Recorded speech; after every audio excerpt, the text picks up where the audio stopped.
Hello, Roland Carmody. My name is correct. Welcome to Adelaide. Thank you very much. We've just heard your choir sing Planika, the excellent choir. Mm-hmm. Excellent voices. I'm very proud of my choir, Planika. We've been working with it for 24 plus years now. Yeah. And we've gone immeasurably ahead in those years. And we hope that we still have a long life ahead of us to be able to continue along those lines and also improve.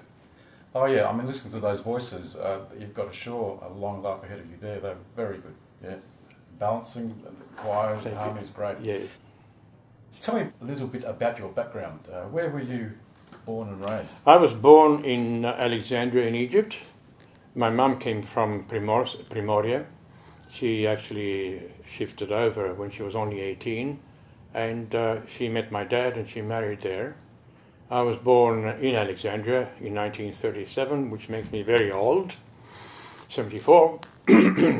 And I studied, apart from studying languages and going to college, mainly a French college.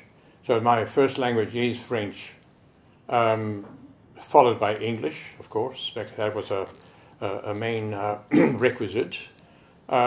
As far as other languages, I've learned also Italian, Latin, and unfortunately Slovenian was not part of the regular roster because my mum and her sisters, my aunts, who were actually around us, taught us a few songs. They spoke to us, but we didn't have the main influence of Slovenian. It was mostly on the French side. And I studied music privately, the violin, from the age of 7 onward. Yes, I noticed you used the violin with the choir. Yes. Yeah, that's my first love. I made a mistake once with my wife when she asked me, who do you love more, the violin or me? I said, oh, the violin, of course. But then quickly I said, no, I didn't mean that. You see, the violin's been my companion since the age of 7. Yeah. And it's something that is in part of me. And my wife does realize that it's a very important part of me. Yep. What would you say is the general purpose of a choir? What does a choir mean, in the community? Choir, apart from being an entertainment for people generally, and especially in what we're doing, like the Slovenian community at large, and that what is our primary prime mover is that we actually entertain all clubs. We're invited, we go and sing. We've been also interstate and intrastate, and that is the main thing. The other thing is also that it's apart from being an enjoyment, because I'm sure that all choir members enjoy singing, it's also a place where they meet and discuss different things, and then we're brought back to the musical score and we start progressively training ourselves. I mean, actually I train them. And music is also a way of balancing your life. It is an international language, perhaps, if you want to call it that way. It doesn't matter who's around. When it's music, it's understood by just about everybody. Also, music mellows your life. Music is something that is an adjunct to whatever you do in life. And depending on what sort of music it is, it can be something that is resolutely very soothing.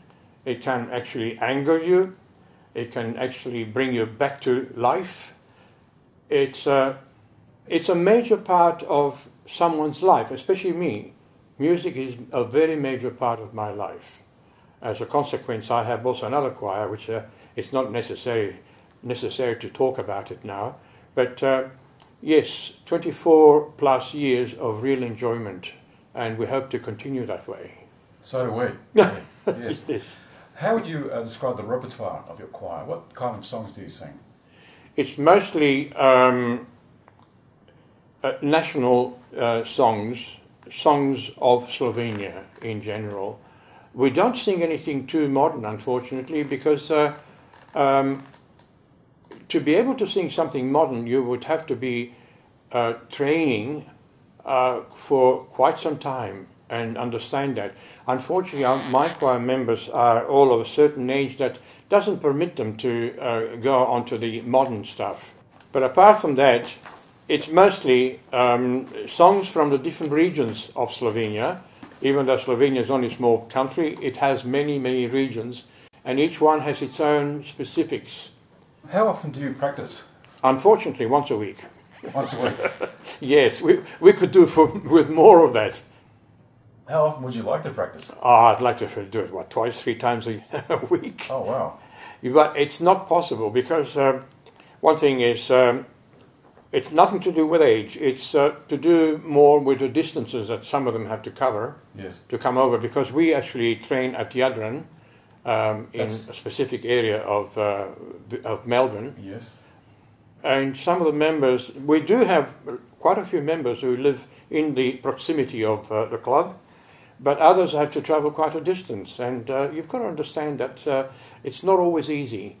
But to improve yourself, you have to work very hard and even more often. You sing, I think, 4-part harmonies there. Yes. How long does it take you to learn, the choir to learn? Well, I must say that we are in a fortunate position that most members already have that ear for it. Having sung back in Slovenia as young lads, all I have to do is shape them in many instances where a song is sung, because I'm particular, I'm a stickler to music as it is written. And if someone says to me, well, that's how we used to sing it, I say, well, forget it. You've got to sing it my way, the way it's written. Because I like to respect the composer. It's essentially the most important part in actual studies and conversely in teaching. Roland, we wish you all the very best with the choir. It sounds fantastic. Please keep up the great job. Thank you very, very much. And thank you for the interview. And we hope to come back one day and sing again. And with a different repertoire. Thank you very, very much, Ian.